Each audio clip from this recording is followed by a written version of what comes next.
Next deal we got up is from the lovely and talented Fern Burr. It's a property out there in Sanford.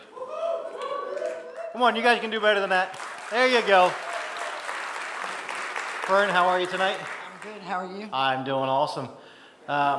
So tell me about this property. I see you've had it for this one for quite a while, huh? 15 years. Wow. So how did you end up coming across this property initially? This property was on MLS. Okay. And when did you buy it? 2003? 2003. I was trying to help you out. Oh, thanks. Here, if you come around over here, we can show it. Oh, here. yeah, seriously. Oh, much better. Much So better. you've had it for a while. I'm guessing you held it as a rental? Yes. What made you decide to sell it now? So, on a perfect day, Shep and I would choose to sell properties out of our rental portfolio based on things we have held the longest because the tax benefits start to fall off and because they tend to be the oldest properties. However, that plan gets adjusted frequently these days when a tenant moves out, because a tenant moves out and if the house needs work, we say to ourselves, do we want to fix it up for a tenant? Knowing there's a 50-50 chance we're going to have to fix it again to sell it, or do we decide to go ahead and fix it to sell it? And this was a case where the tenant moved and we said, let's just fix it and sell it. Okay. Now, the tenant that was in this one, was it a long-term tenant that had been there for quite a while? He'd been there a couple of years, Okay. 2-3 years at least.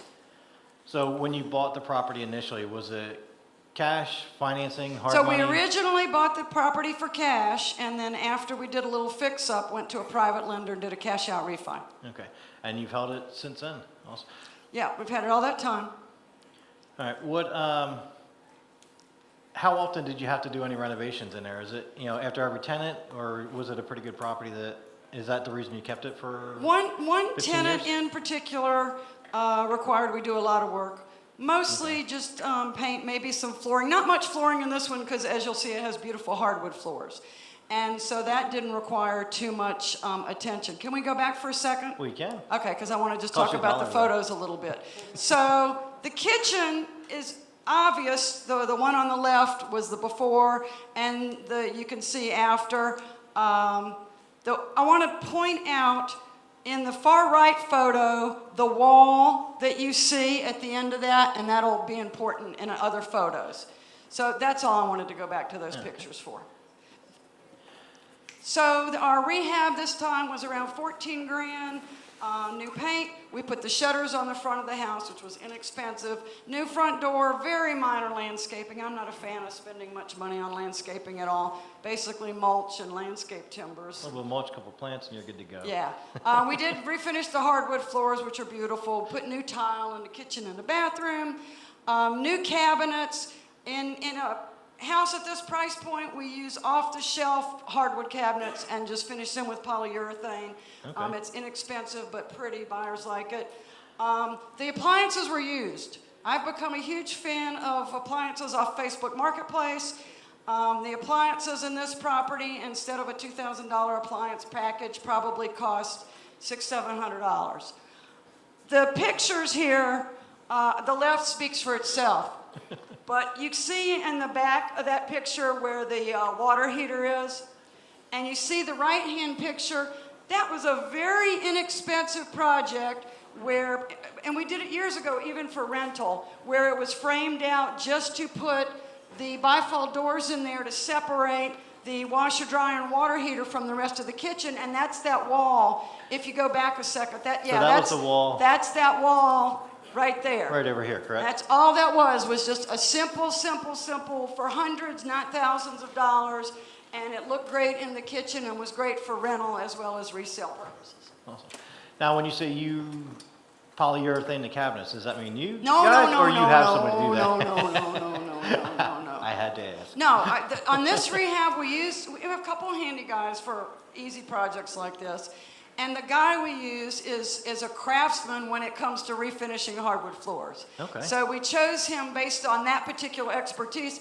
If you all were on Junkers, this was the jewel that they saw back on the last Junkers trip. And everybody said who refinished your hardwood floors. And he's actually semi-retired, but did this project for us, and we chose him because the floors just turned out beautiful, and sometimes you pick people based on a particular skill. Absolutely. Now, for the $14,000 rehab, how long did that take you guys from start to finish? But Who knew that was a loaded question? Again, we chose him based on his skill at refinishing the floors, not based on speed. Gotcha. So, was it worth it? Yeah, it was fine, but longer than it should have. Okay. Now, I will say he did another house for us right after that and knocked it out. I mean, it was just tile and paint and a few minor things, and he knocked it out in no time at all. And it went on the market Friday and went under contract Monday, and it'll be a future deal of the month. Absolutely. It came from a CFRI wholesaler too. So. There you go. So let's run down some of the numbers on this. Just to finish the pictures first. The top, obviously the ugly before bathroom. You can see it's got the 4-inch tiles. The bottom, it's hard to tell. Previously, even for the rental, we had redone the top surround with 12-inch tiles. Even by now, it looked dated. And so we, on the tub, we had the tub reglazed and also had the tiles reglazed. But what I want to point out, you can see there's a listello there. It doesn't show up really well in the pictures, but the tile glazer did a fantastic job of taping it off so we could keep the listello while still making the tub surround white. It looked beautiful. Awesome. And they're CFRI members, so I wanted to mention that. Now, how inexpensive is it to do a tub the surround tub like that? glazing with the surround $500. 600? $500-600. So, which can be significantly less than actually having to rip everything out and retile everything. Especially, sometimes. so if you look at the odd configuration, you've got those shelves there were always kind of a scratch your head deal. You know, you don't want to have to go start ripping apart a bathroom that has any unique features like that. You really kind of want to work with what you have. And just go right on over it. It looks like new. Beautiful. Looks beautiful. It does. So why don't you go ahead and run down some of the numbers from purchase, sale, rehab, and... So we sold it for $160. After this current rehab and closing costs, we gave the buyer some concessions. We netted around $120 on that.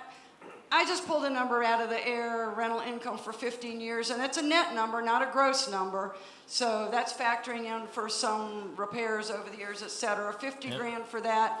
Less the purchase price, that 81 includes the closing costs for the refi and the expenses to renovate the house when we bought it. So estimated net profit on that deal is around $89,000. Funds to us were zero. What?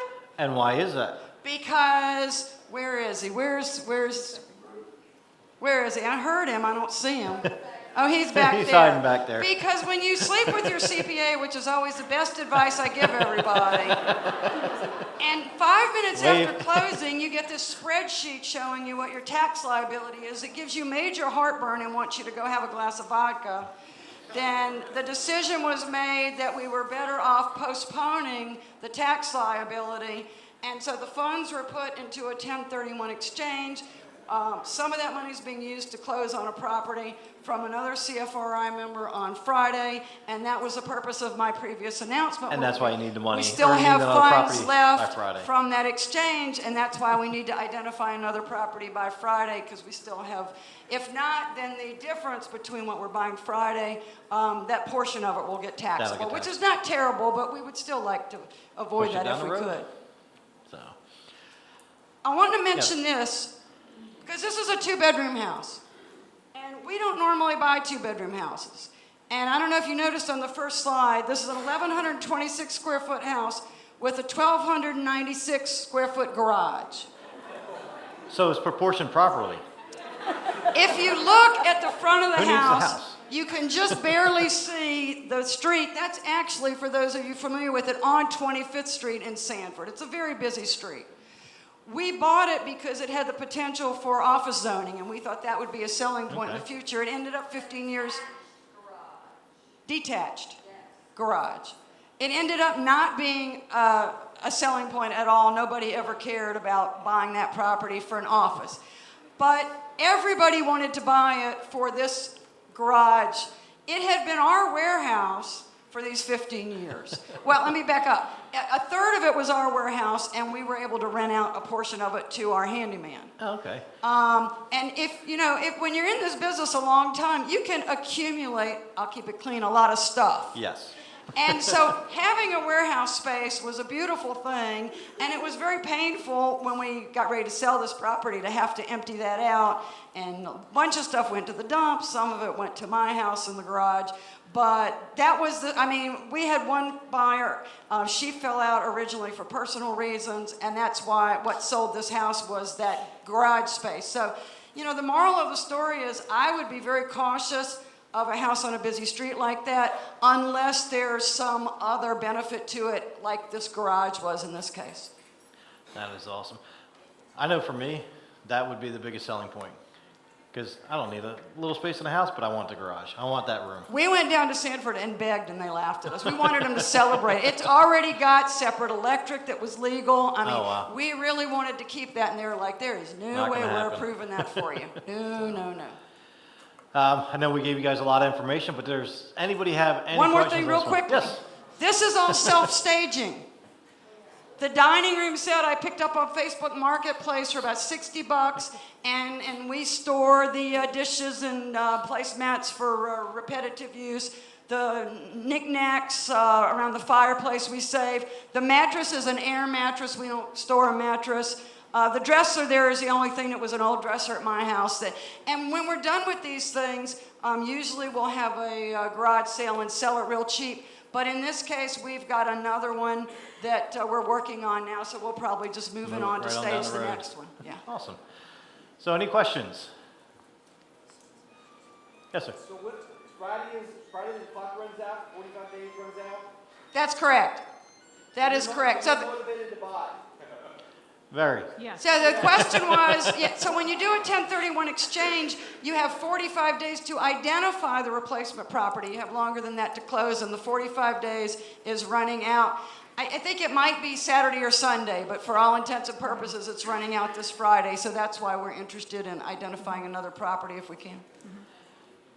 Robin? Just Yes. real quick, I don't know if I'm on. At the very beginning, when you first bought the property, you said you had private lender financing. So that was long-term. How long ago was that paid off? So that's a good question. So A brief answer. Thank you. Sorry, Fern. this private lender was an attorney handling trust funds for his clients. He and I have been together probably 25 years. Anytime I borrowed money from him, it was a 2 or 3 year note because that's what he felt like he could do in case his clients wanted their money, and we constantly rolled it over. At the time we did this, I think we had a balance of like $30,000 that we owed to him. So it's the same lender the whole time? Same guy the whole time. Oh, great. Yeah. Okay.